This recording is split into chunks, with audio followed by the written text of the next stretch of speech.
자, 1989년도 이제 드디어 동서냉전이 종식이 됐는데, 자, 이 동서냉전 종식이라고 하는 말은, 자, 미국 주도의 그 서방체제 일방적인 승리다, 이렇게 얘기할 수 있고, 자, 이 말은, 자, 소련 주도의 그 동구 진영의 일방적인 패배다, 이렇게 그 얘기할 수가 있습니다. 그래서 지금 많은 사람들이 이제 동서냉전 종식의 그 1등 공신이 자, 고르바초프다, 이 얘기를 주로 많이 하는데, 물론 고르바초프가 크게 기여를 했지만은, 그러나 본질적으로 이 동서냉전이 와해될 수 있도록 그 기본적인 그 바탕을 깐 그 나라가 바로 미국이다 하는 것을 우리가 결코 잊어서는 안 됩니다. 그러니까 자, 미국은 강력한 그 국력을 바탕으로 서구 진영을 똘똘 뭉치게 했고, 그 다음에 이 나토 틀 내에서 전부 그 단결을 시켰고, 그러면서 소련에 대해서 이제 계속 그 군비 증강 이 압박을 가하면서 예컨대 레이건 같은 경우에 스트래티직 디펜스 이니시에이티브에서 이제 별들의 전쟁 이런 그 강공 드라이브를 걸었다, 군비 증강.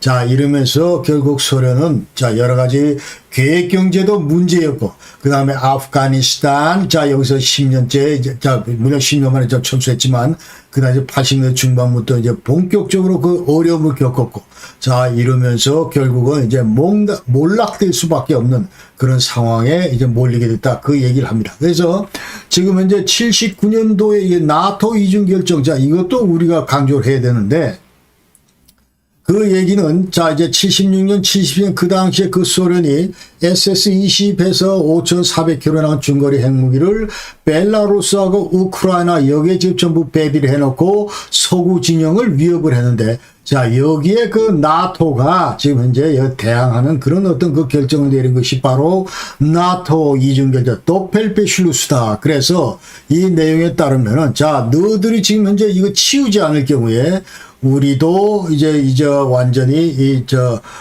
이 펄싱 2 중거리 핵미사일, 그 다음에 이 토마하우크 크루즈 미사일 이런 것들을 이제 서독을 위시해서 서구 진영에 전부 배치하겠다.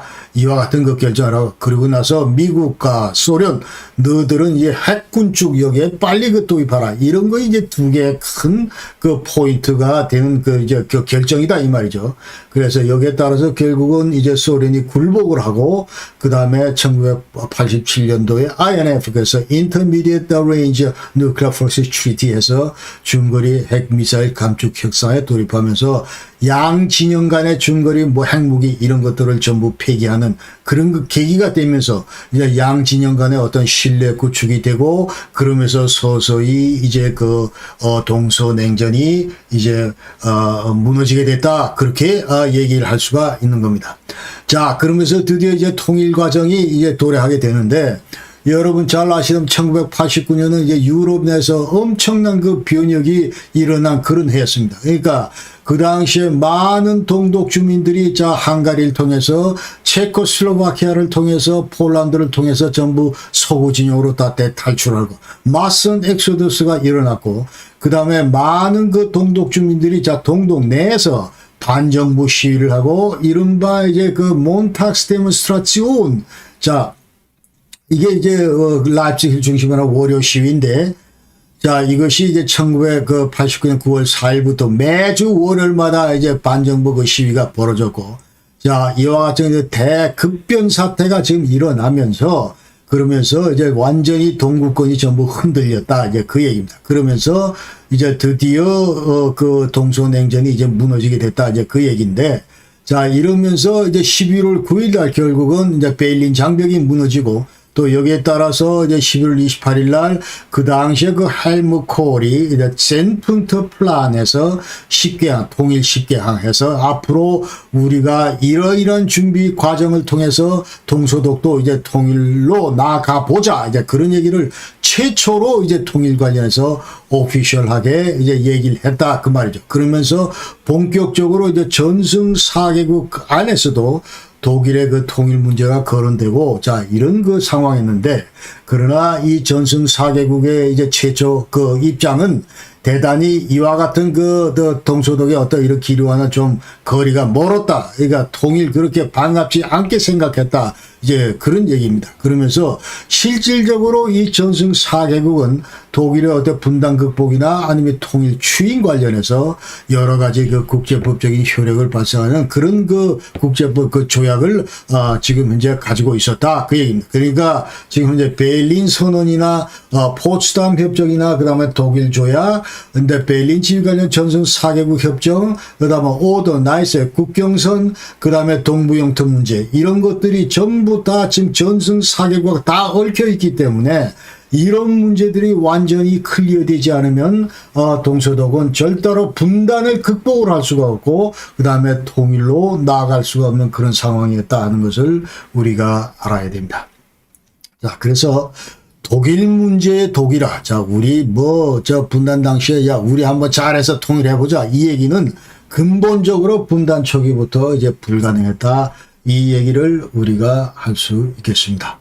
자, 이 상황에서 이제 11월 9일 장벽 붕괴 후에 자, 아까 얘기대로 자, 이제 완전히 통일 관련해서 이제 통일 10개항. 자, 이것도 얘기를 했고. 자, 여기 대해서 이제 한 달 뒤에 그 EC에서 슈트라스부르크에서 EC 정상회담이 있었는데 자, 독일 통일 문제 관련해서 찬성하는 나라는 12개 나라 가운데 스페인하고 아일랜드밖에 없었다. 그리고 나머지는 전부 다 우려를 했다. 왜 우려를 했냐면 지금 이제 완전히 통일되고 나면은 이제 또다시 그 유럽의 국경 질서 이런 것들이 완전히 지금 현재 혼란에 빠질 것이다. 이렇게 전부 우려했다는 거예요. 지금 현재 폴란드와 독일과의 그 국경, 그러니까 오더나이스 이 그랜츠 이것이 지금 현재 독일이 예컨대 이것을 수용을 안 할지도 모른다. 이제 그 얘기입니다. 그러니까 이 오더나이스 그랜츠 이거는 1945년 8월 1일 최종 그 의결된 이제 포츠담 협정에 따라서 일단 임시적으로 이제 폴란드와 국경 50년 동안 해보고 그 다음에 이제 독일과 폴란드 간의 강화 조약이 맺어지면은 거기에 따라서 최종 결정한다. 이렇게 돼 있기 때문에 유보상으로 돼 있기 때문에 자, 이것이 얘들이 또 어떤 입장으로 이 문제를 접근할지 모른다. 이런 거를 전부 다 우려했다는 것이죠. 그러면서 마가렛 대처 같은 경우는 영국 수장이나 Wir haben die Deutschen zweimal geschlagen,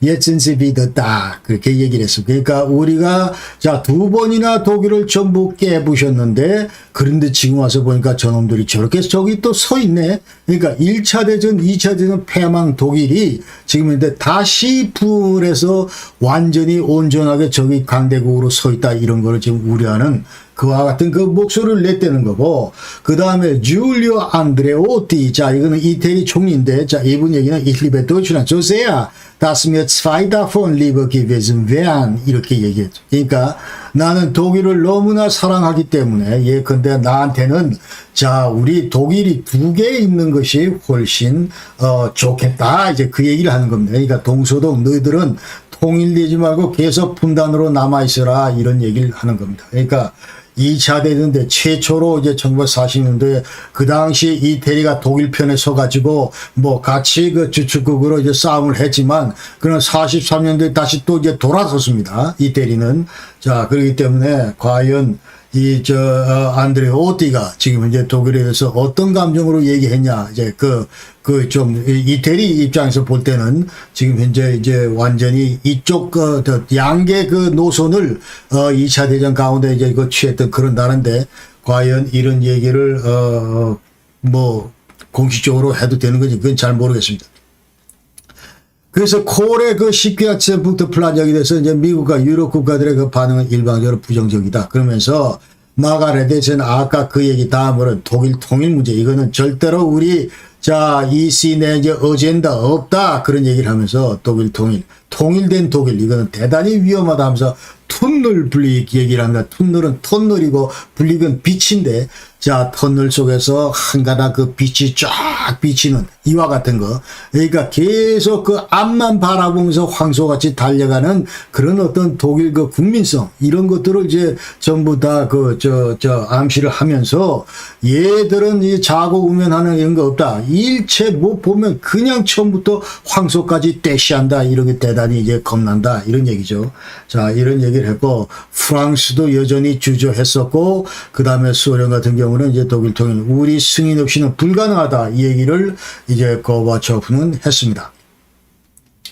자, 이 상황에서 유일하게 독일 통일이 돼도 괜찮겠다. 이 입장을 밝힌 나라가 바로 미국이다. 그러면서 이와 같은 점을 이제 알기 때문에 자, 콜하고 부시가 라는 모든 문제를 이제 긴밀하게 조율했다. 그런 얘기고, 또 이 부시 대통령은 독일 통일에 대해서 야, 걱정할 거 없다. 통일되든 반드시 통일된 독일은 반드시 우리 서구 진영에서 자유민주주의 체제 속에서 이제 같이 그 성장한다. 그런 얘기를 계속하면서 영국과 프랑스를 이제 계속 설득을 했고, 그 다음에 이 소련에 대해서도 이제 설득을 했는데, 그거는 이제 완전히 그 나토 가입하는 거, 이거는 예컨대 지금 현재 헬싱키 파이널 액 CSE 1975년도 여기 전부 다 그 해당 회원국들의 그 자결권에 의해서 결정으로 돼 있기 때문에 자, 소련 너희들이 왈가왈부할 성질이 아니다. 이런 거를 90년 5월 31일 날 이제 그 당시 고바초프가 워싱턴 왔을 때 이 부시 대통령이 강조를 하면서 전부 클리어시킨다. 그러면서 소련이 마지막 이제 돌면서 자, 이제 콜에 대해서 예컨대 자, 너희들 마음대로 해라. 이제 나토 남고 싶으면 남아라. 이제 이런 것들을 코카소스 그때 7월 달에 90년 7월 달에 중서에 15, 16일 날 회담에서 전부 얘기를 했다. 그 말입니다. 그 독일 통일 관련해서 부시는 이제 원칙적으로 자, 이 통일 문제는 동서도 그 주민들 간의 그 자결권으로 이루어져야 되고, 그 다음에 통일된 독일은 아까 얘기대로 자, 이 나토에 반드시 가담해야 되고, 유럽 공동체 틀 내에서 활동해야 된다.